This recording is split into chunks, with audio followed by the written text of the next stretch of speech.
ఇప్పుడు అందరూ వాళ్ళలాగానే ఉంటారని అనుకుంటున్నారు. తిరుగుబాటు ఉందా, కుట్ర వెనకాల ఎవరు ఉన్నారు, అధికారుల మీద దాడులు చేసింది ఎవరు? 10 సంవత్సరాలు ప్రభుత్వాన్ని నడిపిన వాళ్ళు అధికారుల మీద దాడి చేస్తే, పోలీస్ సిబ్బంది మీద, కలెక్టర్ల మీద దాడి చేస్తే ఖండించాల్సింది పోయి దాన్ని సమర్థిస్తాం, వాళ్ళకి అండగా నిలబడతాం అంటేనే వాళ్ళకి రాష్ట్రం పట్ల, రాష్ట్ర అభివృద్ధి పట్ల ఎలాంటి ఆలోచన ఉందో దాన్ని బట్టి మనం అర్థం చేసుకోవచ్చు.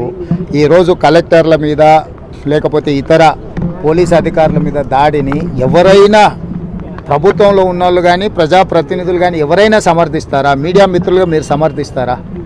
ఇవాళ భూసేకరణ చేయాలన్నా వద్దా అనేది ఒక అంశం. భూసేకరణ విషయంలో బీఆర్ఎస్కి ఏం అభిప్రాయం ఉన్నా వాళ్ళు చెప్పొచ్చు. అక్కడ భూమి కోల్పోతున్న వాళ్ళు నిరసన తెలపడానికి కూడా వాళ్ళు నిరసన తెలపొచ్చు, తప్పులేదు. కానీ అధికారుల మీద పాశవికంగా దాడి చేసి వాళ్ళని చంపాలనే ప్రయత్నం చేయడాన్ని ఏ రకంగా బీఆర్ఎస్ సమర్థించుకుంటుంది?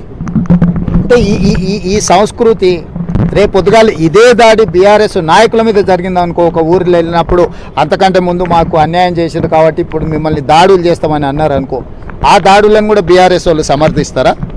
ఖచ్చితంగా ఈ దాడులను తీవ్రంగా ఖండించాల్సిన అవసరం ఉంది. దాడులు చేసిన వాళ్ళు, దాడులను ప్రోత్సహించిన వాళ్ళ పట్ల రాష్ట్ర ప్రభుత్వం కఠినంగా వ్యవహరిస్తుంది. ఎంత వారులున్నా, ఎంత పెద్దోళ్ళున్నా ఊచలు లెక్కబెట్టక తప్పదు. ఎందుకంటే అధికారుల మీద దాడులు చేస్తే చూసుకుంటూ రాష్ట్ర ప్రభుత్వం ఊరుకోదు.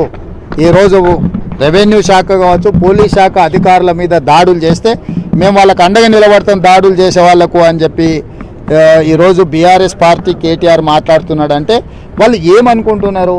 అంటే రాష్ట్ర ప్రభుత్వం చూసుకుంటూ ఊరుకుంటుందని అనుకుంటున్నారా?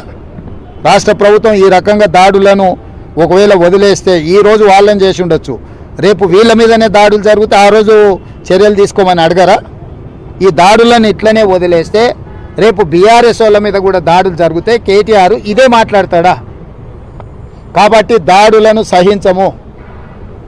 ఏ విషయం ఉన్నా చర్చించడానికి ప్రభుత్వం సిద్ధంగా ఉంది. దాడుల విషయంలో ఖచ్చితంగా కఠినంగా వ్యవహరిస్తాము. ప్రత్యక్షంగా దాడులు చేసిన వాళ్ళను, దాడులను ప్రోత్సహించిన వాళ్ళను, ప్రోత్సహించే వాళ్ళ వెనకాల అండగా నిలబడ్డ వాళ్ళను అందరి సంగతి రాష్ట్ర ప్రభుత్వం తెలుస్తుంది.